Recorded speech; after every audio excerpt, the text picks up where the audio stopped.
სახელითა მამისათა და ძისათა და სულიწაწმინდისათა ამინ. ათონის წმინდა მთიდან წერილი. ბერი დამასკინე გრიგორიატელი. პასუხი მთავარეპისკოპოს იერონიმეს აცრის გაკეთების მოწოდებასთან დაკავშირებით. მინდა კომენტარი გავაკეთო თქვენს გამოსვლაზე ტელევიზიით. როდესაც თქვენ სახეზე ნიღბით მომაკვდინებელი გრიპის, როგორც მას უწოდებენ, დასრულების მიზნით მორწმუნეებს ვაქცინაციისკენ მოუწოდეთ. ამასთან თქვენი მოწოდებები არ ატარებდა სარეკომენდაციო ხასიათს. არამედ ჟღერდა როგორც ძლიერი შეგონება მოქმედებისკენ. ჩემთვის უცნობია ეს გამოსვლა თქვენი პირადი ინიციატივა თუ შესაძლოა ტელევიზიაში გარედან განხორციელებული ზეწოლით აღმოჩნდით. მე ასევე არ ვიცი ინფორმაციის რა წყაროებით სარგებლობთ. მხოლოდ რადიოსა და ტელევიზიას უსმენთ, რომელსაც მთლიანად ჩრდილოვანი სახელმწიფოს ბნელი ძალები აკონტროლებს თუ ასევე შედიხართ ინტერნეტში, სადაც დამოუკიდებელი ინფორმაციული არხებიც არის.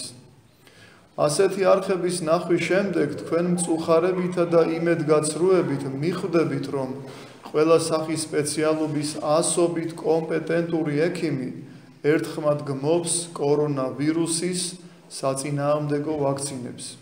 ვინაიდან მათი გამოყენება იწვევს სხვადასხვა გვერდით მოვლენებს, მათ შორის შემდგომ სიკვდილს.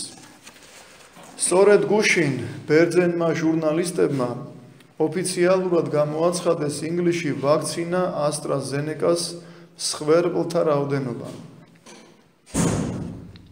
თქვენთვის ცნობილია ეს რიცხვი? ვაქცინაციიდან უკვე 24 საათის შემდეგ 275 ადამიანი გარდაიცვალა. ხოლო დაზარალებულთა რიცხვმა გვერდითი მოვლენების გამო, რომლებიც 3 წლის განმავლობაშიც კი შეიძლება გამოვლინდეს, 150,000-ზე მეც მიაღწია. ჩვენ ყველაზე მეტად ის გვაშფოთებს, რომ ფარმაცევტული კომპანიები, რომლებმაც თავს იდეს ამ ვაქცინების წარმოება, სულ მცირე გარანტიებსაც კი არ იძლევიან იმ ხალხის უსაფრთხოებისათვის, რომლებიც ვაქცინებს იყენებენ. კიდევ ერთი დასტური, რომელიც თქვენ გაგაოცებთ.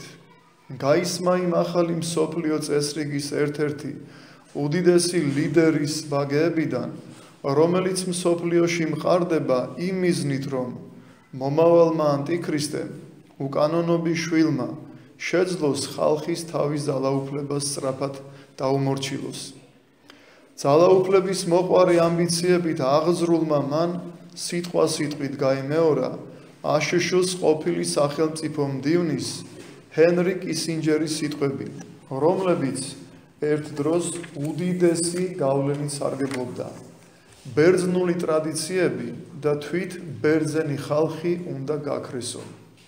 დღესდღეობით ეს განზრახვა ზედმიწევნით სრულდება.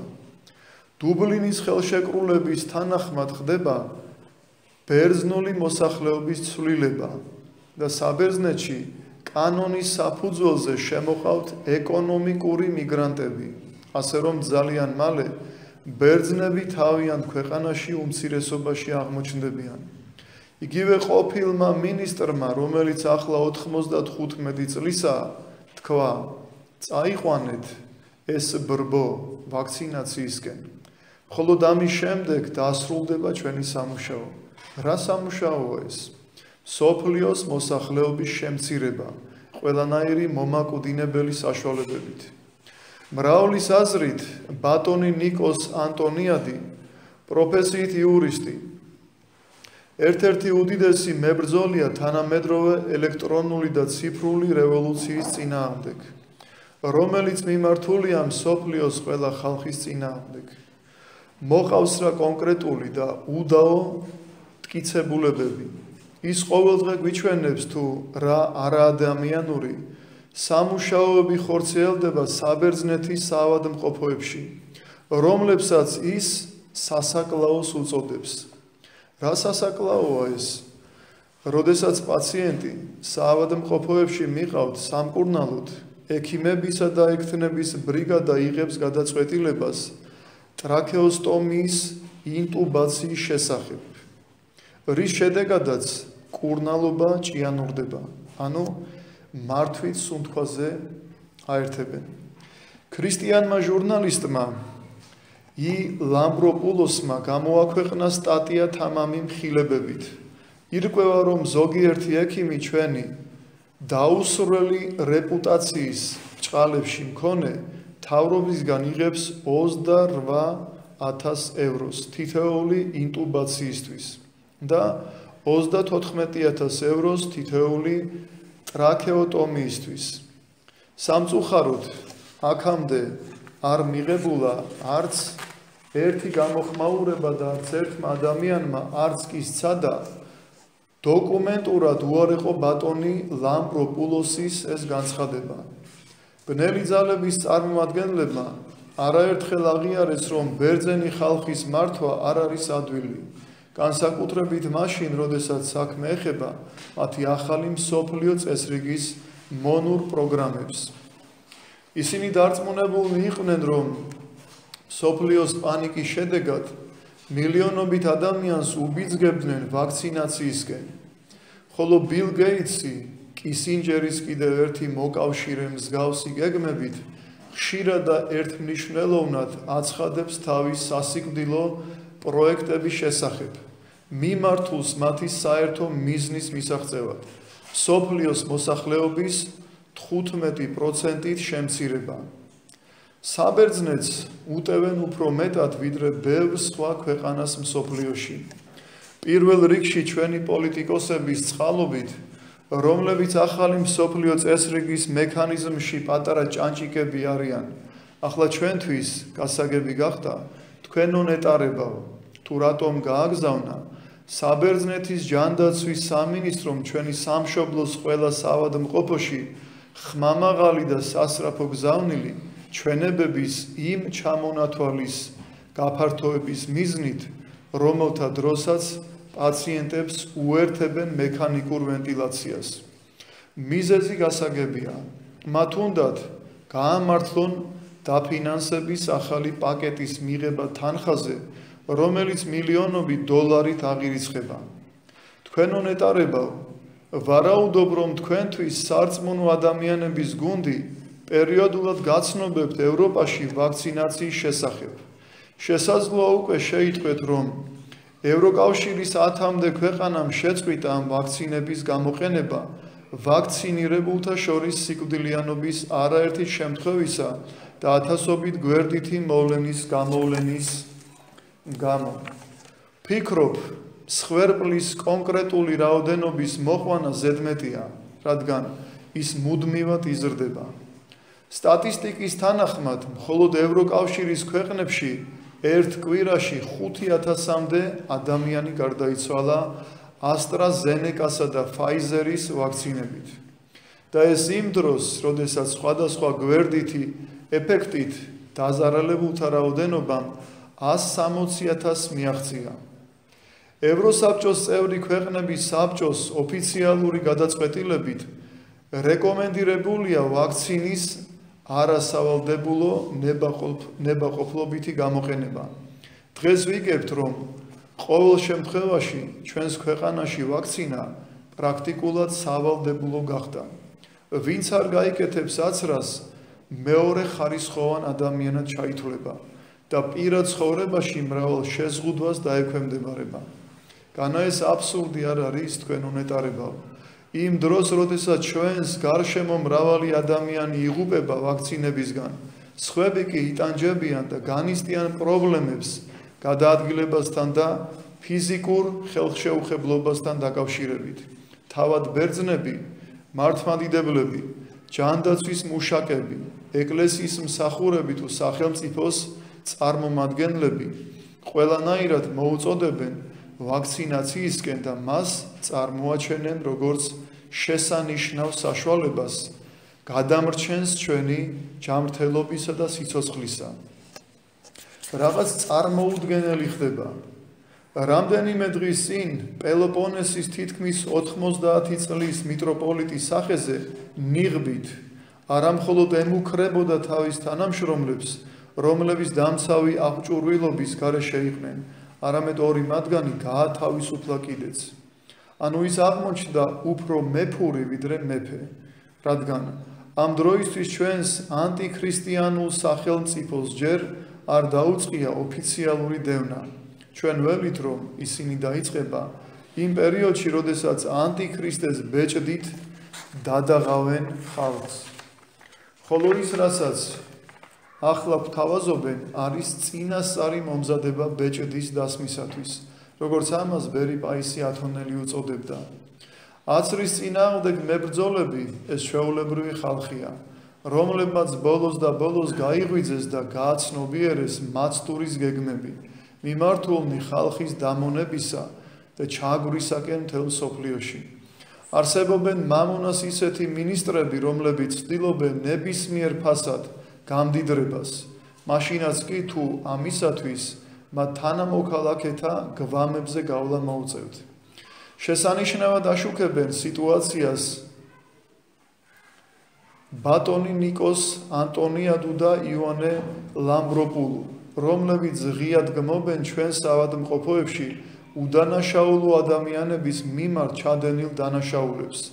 რა თქმა უნდა, ჩვენი დაუცველი ძმები, რომლებიც იმ თავიანთი თანამემამულეების დანაშაულებრივ ხელებში ჩაცვივდნენ, რომლებიც საკუთარ თავს ბრჭყალებში მართლმადიდებლებს უწოდებენ.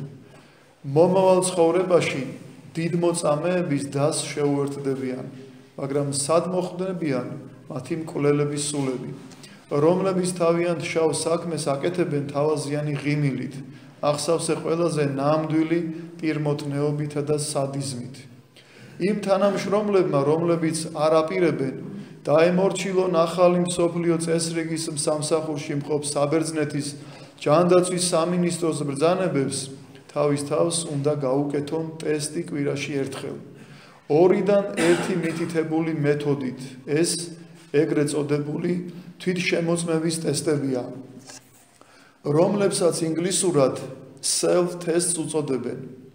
თქვენ უნეტარებავ, თქვენ აჩქარდი ჩვენთვის იმ რჩევის მოცემაში, რომ ჩვენ უახლოეს მომავალში სიამოვნებით და მინდობით უნდა გავიკეთოთ აცრა სამედიცინო სპეციალისტებთან, იმიტომ რომ ისინი ზრუნავენ ჩვენზე და ცდილობენ დაიცვან ჩვენი ჯანმრთელობა.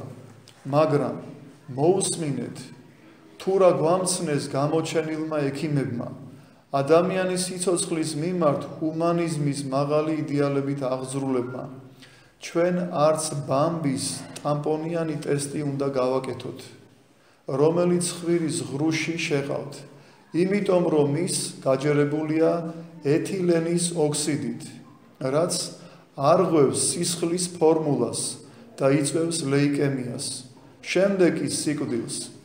ეს მტკიცება რამდენიმე დღის წინ გავიგე ჩვენი ერთ-ერთი საავადმყოფოს ექთნისგან, რომელმაც უარი თქვა აცრაზე და ამიტომ ხელმძღვანელობა აიძულებს მას ტესტის გაკეთებას სამსახურიდან გათავისუფლების მუქარით.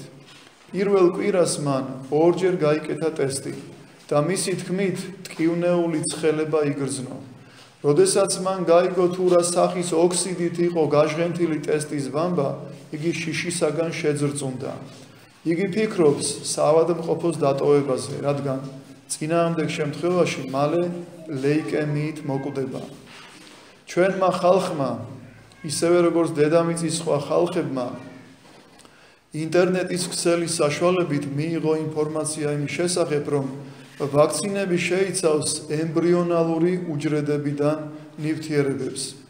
ამერიკელმა ჟურნალისტმა ინტერვიუ აიღო ვაქცინის მწარმოებლისაგან, რომელმაც აღიარა, რომ ვაქცინაციის წარმოებისთვის ნამდვილად გამოიყენება აბორტირებული ემბრიონის მრავალი ორგანო, როგორიცაა თირკმლები, ღვიძლი, ელენთა, თირკმელზე და ჯირკვლები.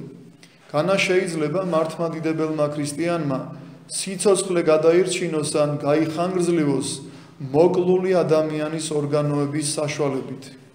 ჩვენ გაგვიკვირდა როდესაც გავიგეთ, რომ ატიკის აუზში მდებარე ერთ-ერთი ეპარქიის მიტროპოლიტმა ხალხს უთხრა, რომ პროდუქტიც არის და პროდუქტიც და რომ არ არის საჭირო ამისთვის ყურადღების მიქცევა. ანთროპოლოგიის ენაზე მსგავს რამეებს კანიბალიზმი ეწოდება, რადგან ადამიანი სხვა ადამიანის ხორცს მოიხმარს. თუ თქვენ არ ეთანხმებით იმ ფაქტს, რომ საშვილოსნოში მყოფი ნაყოფი არის ადამიანი ამ სიტყვის სრული მნიშვნელობით, ეს ჯოჯოხეთური და ავის მომასწავლებელი გეგმა ახალგაზრდებზეც ვრცელდება. თქვენ უნეტარებავ, იმისათვის რომ გაკვეთილებს დაესწრონ, მათ ტესტის შედეგები უნდა წარმოადგინონ. თუ ტესტი უარყოფითია, მაშინ ისინი დარჩებიან კლასში, ხოლო თუ ტესტი დადებითი აღმოჩნდა, ჩვენი მთავრობის ახალი გადაწყვეტილების თანახმად ეს ბავშვები იზოლირებულნი იქნებიან სპეციალურ შენობებში, მშობლებისგან და ნათესავებისგან მოშორებით. თურმე იმისათვის, რომ არ დაასნებოვნონ ისინი. პირველად მსოფლიოს ისტორიაში თვალს ვადევნებთ ასეთ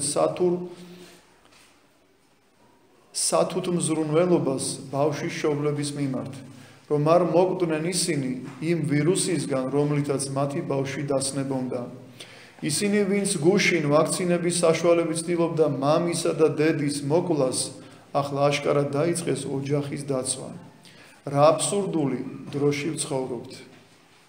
რა პირუტყულ მდგომარეობამდე მივიდა დღეს ხალხი, განა შეიწყალებს უფალი ამ ქვეყნიერებას, ხედავს რა ამდენ დანაშაულებრივ პროგრამასა და საქმეს, რაც მხოლოდ დემონებით შეპყრობილ გონებას შეუძლია მოიაზროს და გამოიყენოს.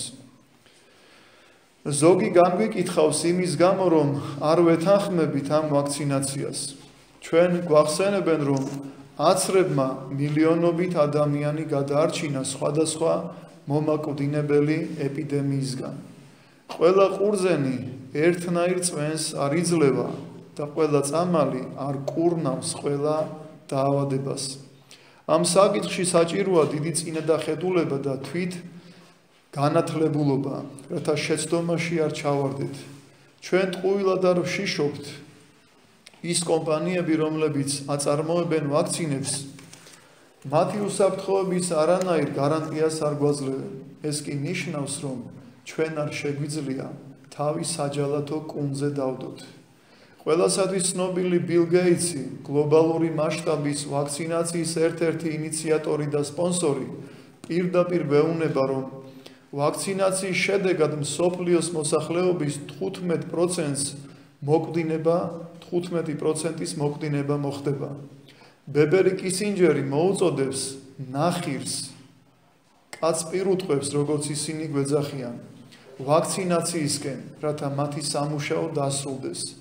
წამყვანმა პროფესორებმა, როგორიცაა კლიანტის გრივასი, ფსიქიატრი და თესალონიკის არისტოტელეს სახელობის უნივერსიტეტის ლექტორი, დიმიტრიოს გაკისი, საავადმყოფოს დირექტორი, ელპიდოფოროს სოტირიადისი, კვიპროსის უნივერსიტეტის პროფესორი, დიმიტრიოს კუველასი, თესალონიკის არისტოტელეს სახელობის უნივერსიტეტიდან, მიხეილ სპირუ, ნეიროქირურგი, მეცნიერების სხვადასხვა დარგის წარმომადგენლების მონაწილეობით ჩატარებული კონფერენციის შემდეგ მიიღეს გადაწყვეტილება არა ვაქცინაციას.